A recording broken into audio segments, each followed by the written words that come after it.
রাধে রাধে, নমস্কার বন্ধুরা। আরো একটি নতুন ভিডিওতে আপনাদের সকলকে স্বাগত জানাই। কেমন আছেন সবাই? আশা করি সবাই ভালো আছেন, সুস্থ আছেন। আর রাধারানীর কৃপায় আমরাও বেশ ভালো আছি। তো আমাকে অনেকেই কমেন্ট করে জানতে চায় আমার নাম কি, আমার হাজব্যান্ডের নাম কি, আমার বাড়ি আগে কোথায় ছিল, আমার হাজব্যান্ডের বাড়ি কোথায় ছিল, তো আমি কোথায় থাকি, বাপের বাড়ি থাকি না শ্বশুর বাড়ি থাকি, আর আমার হাজব্যান্ড কোথায় থাকে, আমরা বৃন্দাবন ধামে কি কাজ করি। তো এটা অনেকেই আমার কাছে জানতে চেয়েছে। তো সেই বিষয় নিয়ে আজকে আমি কথা বলবো।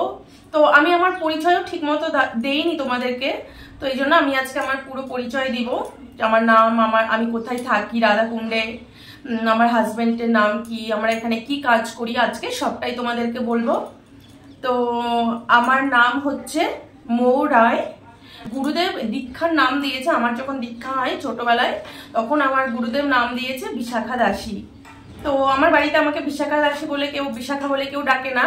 একমাত্র আমার ফেসবুক ফ্রেন্ডে যারা আছে তারা আমাকে বিশাখা বলে ডাকে, কারণ আমার ফেসবুকের নাম বিশাখা দাসী। আর রাধাকুণ্ডে আমাকে এখানে সবাই বিশাখা বলেই ডাকে, কেউ মৌ বলেও ডাকে। আর আমার হাজবেন্ডের নাম হচ্ছে সৌভিক ঘোষ, ভালো নাম সৌভিক ঘোষ, আর ডাক নাম হচ্ছে বুম্বা। তো বাড়িতে ওকে বুম্বা বলেই ডাকা হয়। তো আমার বাড়ি আগে ছিল ওয়েস্ট বেঙ্গলের দক্ষিণ দিনাজপুরে গঙ্গারামপুর শহরে। এটা আমি আগেও বলেছি আমার বাড়ি আগে কোথায় ছিল, গঙ্গারামপুর শহরে, দক্ষিণ দিনাজপুরে, ওয়েস্ট বেঙ্গলে। আর তো এখন কিন্তু আমার দক্ষিণ দিনাজপুরে ওয়েস্ট বেঙ্গলে কিন্তু আমার বাড়ি নেই এখন। তো আমরা যখন বৃন্দাবন ধামে এসেছি তখন কিন্তু সবকিছু বিক্রি করে দিয়ে এসেছি। তো ওখানে আমাদের দুটো বাড়ি ছিল, একটা গ্রামের বাড়ি আর একটা আমার বাবার পার্সোনাল শহরের বাড়ি ছিল। তো গ্রামের বাড়িটা কিন্তু রয়েই গেছে, গ্রামের বাড়িতে জেঠুরা থাকে। তো আমার জেঠুরা এখন আছে সেই গ্রামের বাড়িতে, আমার দাদুর বাড়ি যেটা। আর আমার শহরের যে আমার বাবার পার্সোনাল বাড়ি ছিল সেই বাড়িটা আমরা আসার সময় ওটা বিক্রি করে দিয়ে এসেছি। তো গঙ্গারামপুরে আর আমাদের এখন বাড়ি নেই, আমরা এখন পার্মানেন্টলি রাধাকুণ্ডের বাসিন্দা হয়ে গেছি। তো আমাদের এখন বর্তমান বাড়ি কিন্তু বৃন্দাবনের রাধাকুণ্ডে।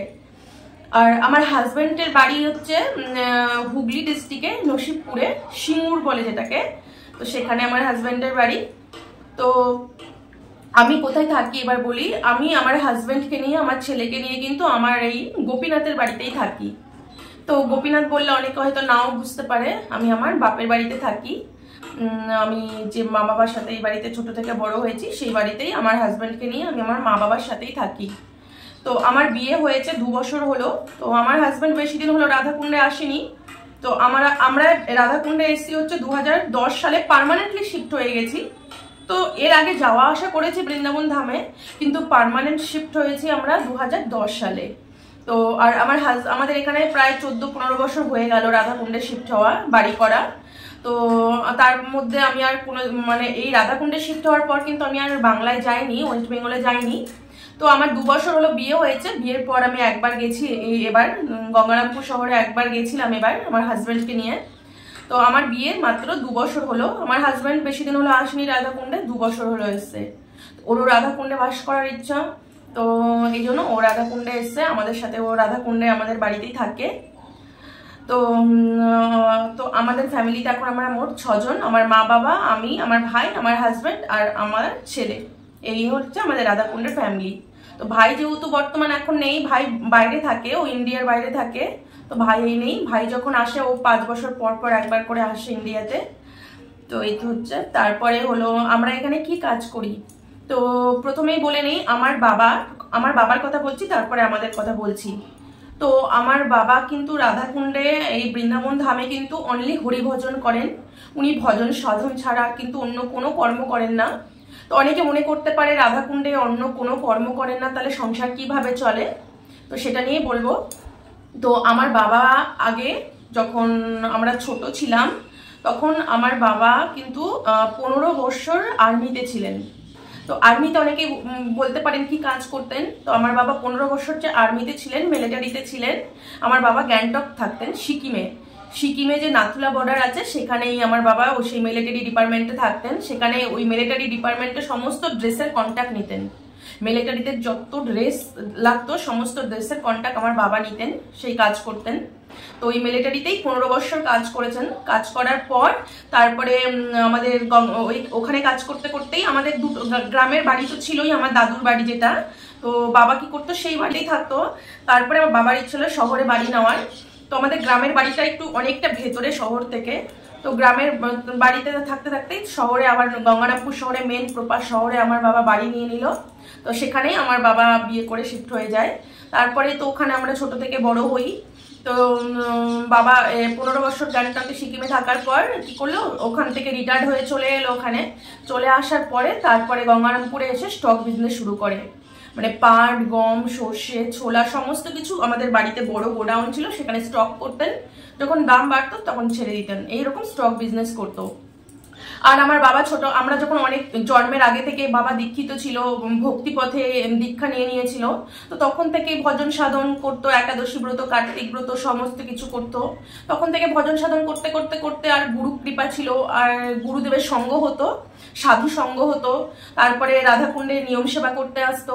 তো এই করতে করতে তখন আজকে যখন বাবা সব বুঝতে পারলো তত্ত্ব, তখন তো বাবা রাধাকুণ্ডে বাস করার সিদ্ধান্ত নিয়ে নিল যে এখানে আর থাকবো না। আর আমরা যেখানে ছিলাম সেখানে ভক্তির ভাও ছিল না, মানে চারপাশের কালচারটা খুবই খারাপ ছিল। মানে আমরা ভক্তি করতাম, তিলক দিতাম, মালা গলায় দিতাম, তো এই নিয়ে লোকে ক্রিটিসাইজ করতো অনেক। তো আর আমাদের পাড়ার যে কালচারটা ছিল, পরিবেশটা একদম ভালো ছিল না, ভক্ত বলে কেউ ছিল না চারপাশে। তো এই নিয়ে সিদ্ধান্ত নিয়ে নিল বাবা যে এখানে আমাদের থাকার জায়গা না, আমরা এখন বৃন্দাবন ধামে শিফট হব। তো তখন থেকে চিন্তা ভাবনা ছিল যে বৃন্দাবনে বাস করব। তারপর থেকে তো সব ক্লোজ করতে লাগলো আস্তে আস্তে। আর গুরুদেব একটাই কথা বলে দিয়েছিল, তোর যদি জীবনযাপন করার জন্য যদি হয়ে যায়, তাহলে তোকে বেশি ব্যবসা বড় না করাই ভালো। তো তোর যদি সব জীবন যাপন করার জন্য দিন চলার মতো হয়ে যায় রোজগার, তাহলে আর তোকে কর্ম করতে হবে না। তো তখন বাবা যখন দেখলো সব হিসাব করে যে আমার সংসার চলার মতো ব্যবস্থা হয়ে গেছে, এখন আমার কর্ম না করলেও হবে, তখন আমার বাবা কি করলো, আমাদের যে বাড়ি ছিল, তারপর আমাদের যে গ্রামের বাড়িতে জমি ছিল, সমস্ত বাড়ি জমি ব্যবসা আস্তে আস্তে ধীরে ধীরে ক্লোজ করতে থাকলো। ক্লোজ করার পর তারপরে সমস্ত কিছু এক জায়গায় করে ব্যাংকে পোস্ট অফিসে রেখে দিল। ওখান থেকে ইন্টারেস্ট আসে, ওখান থেকে আমাদের সংসার চলে, কর্ম করার আর প্রশ্নই ওঠে না। তারপরে বাবা তো সিদ্ধান্ত নিয়ে নিল রাধাকুণ্ডে বাড়ি করবে। তো আমাদের মেন প্রপার গঙ্গারামপুর শহরে বড় বাড়ি ছিল, সেই বাড়িটা বিক্রি করে দিল। জমি জমা, বাবার ব্যবসা ছিল, তো যাই হোক সবকিছু এক জায়গায় করে ব্যাংকে পোস্ট অফিসে রাখার পর রাধাকুণ্ডের বাড়িটা হয়ে গেল। তো রাধাকুণ্ডে আসার পর বাবা হিসাব করে দেখলো আমার আর কোনো অসুবিধা হচ্ছে না, আমার সংসার ঠাকুর সেবা আরামসে চলে যাচ্ছে। তো রাধাকুণ্ডে এসে কর্ম না করাটাই বেটার। রাধাকুণ্ড বৃন্দাবন ধামটা হচ্ছে ভজনের জায়গা, এখানে কর্ম না করাটাই উচিত। তখন বাবা কি করলো যে আমার যখন সংসার চলে যাচ্ছে, আমার কোনো অসুবিধা হচ্ছে না, তখন এখানে আর কর্ম করব না, এখানে শুধু হরিভজনটাই করব। এখানে আমি সবকিছু নিজের দেশ ছেড়ে, নিজের মাতৃভূমি ছেড়ে, দেশে তো আমাদের কোনো কিছু কমই ছিল না, সব কিছু ছিল পরিপূর্ণ, কিন্তু সব কিছু ছেড়ে আমরা বৃন্দাবন ধামে এলাম ভক্তি লাভ করার জন্য, রাধারানীকে পাওয়ার জন্য।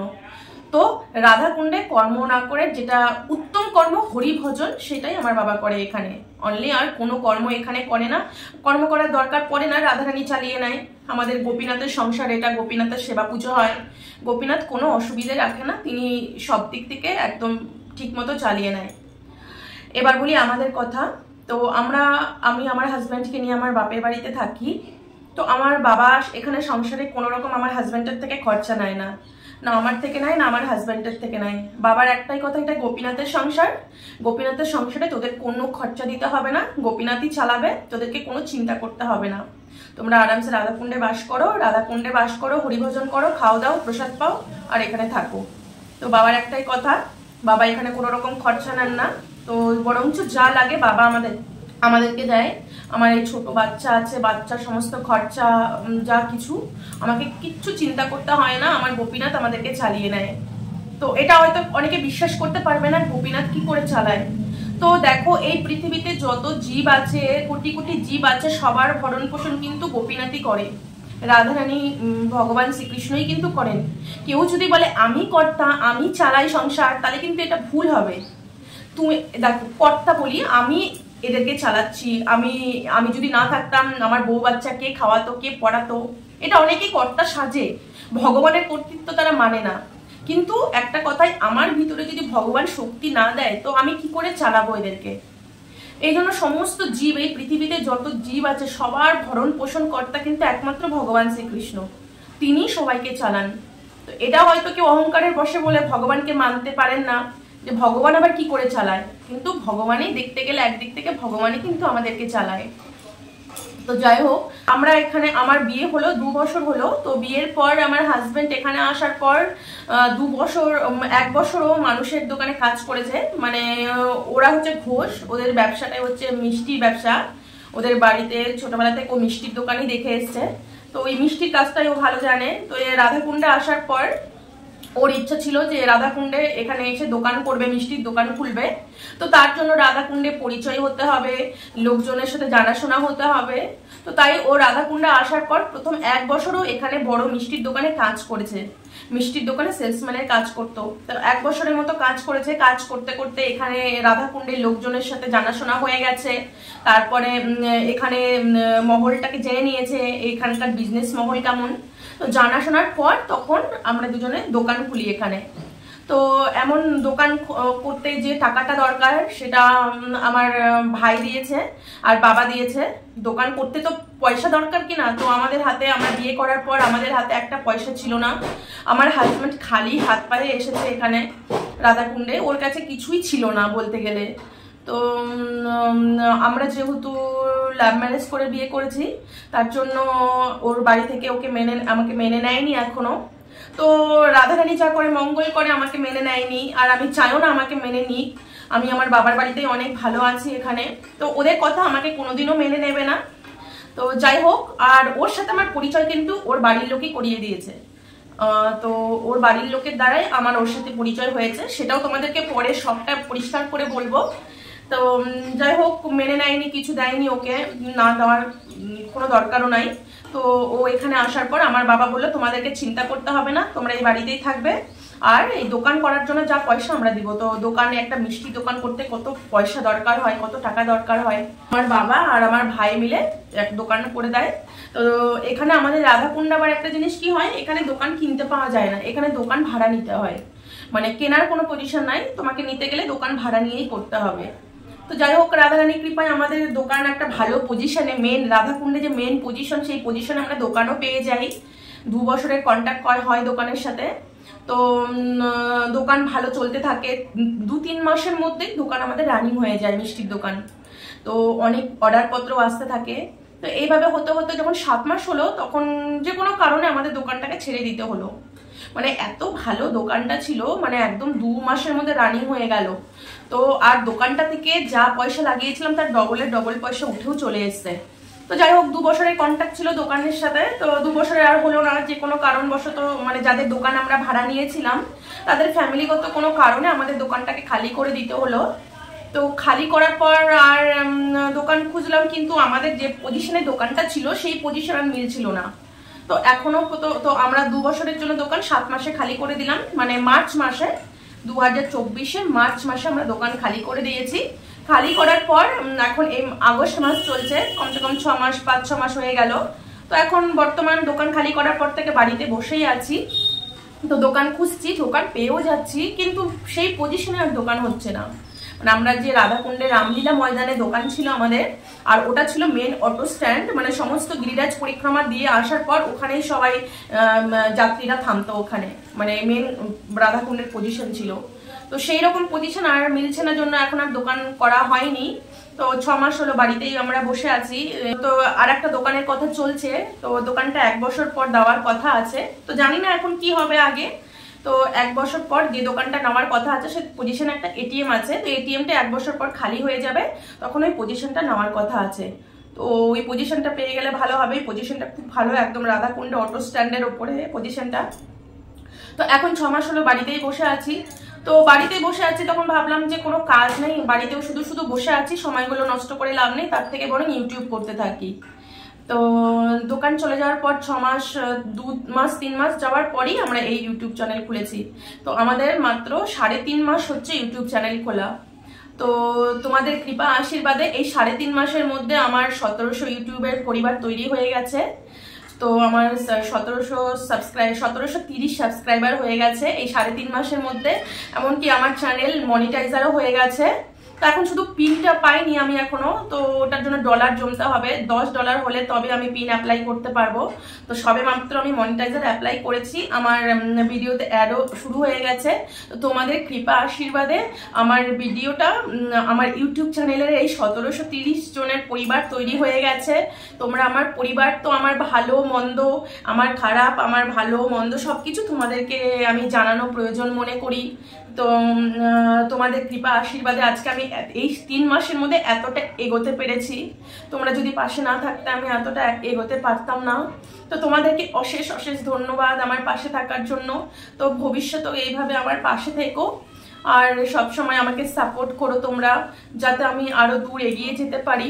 তো তোমাদের কৃপা আশীর্বাদে আমি আরো দূর এগিয়ে যেতে পারবো। তো ওদেরকে বলেই দিলাম আমার নাম, আমার হাজবেন্ডের নাম, আমার বিয়ে কতদিন হলো হয়েছে, তো সবকিছু তোমাদের সাথে আমি ক্লিয়ার করে বলে দিলাম। আর এবার শুধু বলবো আমাদের বিয়ে কি করে হলো, এইসব কথা আমি পরের ভিডিওতে বলবো। তো আজকের মতো আমি ভিডিওটা এখানেই শেষ করছি, আর এবার দেখা হবে তোমাদের সাথে পরের ভিডিওতে। তো সবাই ভালো থাকবেন, সুস্থ থাকবেন। রাধে রাধে।